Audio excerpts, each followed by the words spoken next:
Let's go. Yo. Get up, nah, I ain't a quitter. Toss me the ball, I'm a really big hitter.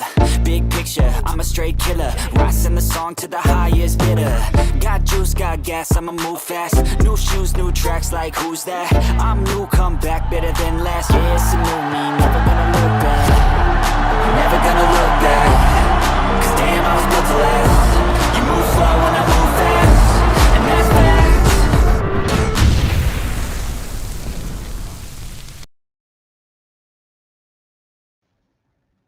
What's up, everybody? Welcome back, Chicago sports fans, to another piping hot episode of Coffee with Trax. I'm your host, Trax, and today we're brewing up some NFL head coaching talk.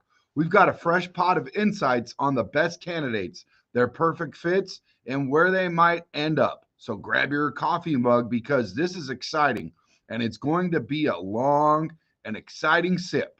Let's dive in. First guy I want to talk about, guys, is Ben Johnson, the Lions offensive playing coach, the mastermind behind the Detroit Lions offensive explosion. He's the guy every team wants, the number one candidate on many wish lists. But here's a twist. Not everyone might be looking for his exact style. Johnson has transformed the Lions into one of the league's top offenses, turning Jared Goff into an MVP candidate. The question isn't just where he'll go, but where he should go for the best fit. And in my book, I'm leaning towards the Jacksonville Jaguars. Trevor Lawrence has a potential, but needs someone to unlock it. Johnson did wonders with Goff, and I see a similar success story with Lawrence.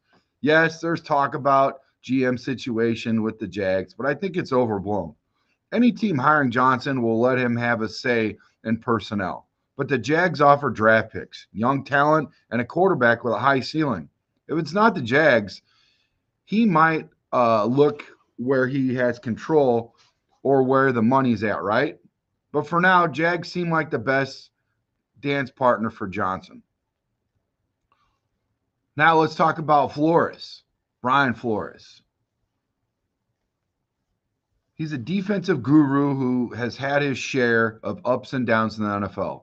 He's with the Vikings now, but his time as a head coach with the Dolphins showed flashes of brilliance, despite some baggage. He's known for his tough love approach, which isn't for everyone, but it works for if you have the right locker room. For Flores, it's Jets or bust in my eyes. The Jets need a leader, someone to take their already robust defense to new heights. With the AFC East challenges, his experiences and no-nonsense attitude could be exactly what they need. If not the Jets, he'll likely return to the Vikings, but I see him in New York green, guys. Okay, now let's talk about Monken. Todd Monken's offensive plays with the Ravens and Georgia Bulldogs. Here comes Todd Monken, the Ravens offensive coordinator, who might not be getting the hype he deserves. He turned Lamar Jackson into an even more dynamic passer. His play designs and a breath of fresh air from the Greg Roman era. So for the Bears, Monken could be the missing piece. Caleb Williams needs a coach who can adapt to college-style play to the NFL, and Monken has done that before. His experience with quarterbacks like Jackson could be pivotal for Williams. If not the Bears, Monken might stick with the Ravens, but I'm rooting for the Bears fit. Now let's talk about Mike McCarthy, guys. Mike McCarthy's tenure with the Cowboys and the Packers, Super Bowl, all that good stuff, man. And he's just fresh off the Cowboys situation, right? Now he's back in the coaching market. He's not the youngest or the flashiest, but he knows football. His time with Aaron Rodgers and even with his stint with the Cowboys showed he can manage a locker room and develop quarterbacks. The Bears and Saints are looking at him, and I think he's underrated. For the Bears, he could provide stability and direction, giving him time for Williams to mature. For the Saints, he could be a bridge coach, setting the culture right. Don't sleep on McCarthy. He might just be what the team needs. So now let's talk about another name that's in the mix. Pete Carroll, the forever young quarterback coach. He's forever young. he might join the Raiders. His experience could be key in finding the next quarterback. Steve Spagnuolo with the Chiefs could bring his defensive genius to the Jags. Joe Brady, once with their Saints, could return offering a young voice for a rebuild. And Kellen Moore, he might find his way back to Dallas where he knows the system well. These candidates each bring something unique to the table, and they're all worth watching as we move into this hiring cycle.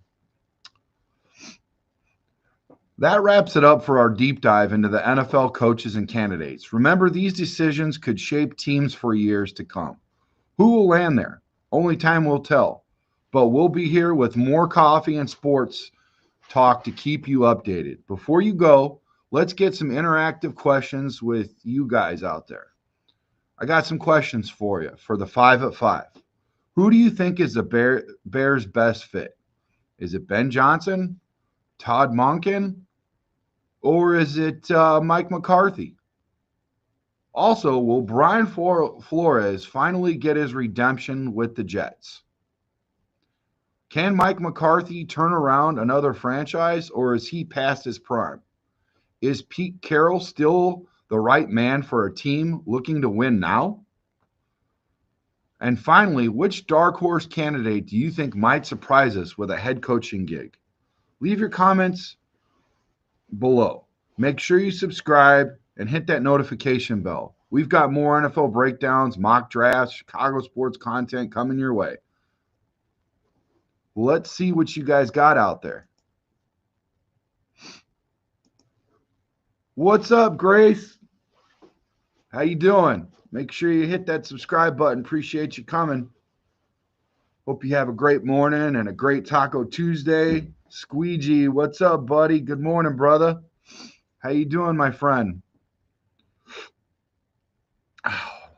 Well, that's it for today, guys. Thanks for watching. And as always, keep your coffee hot and your sports talk hotter. Goodbye. And we'll catch you next time on Coffee with Tracks.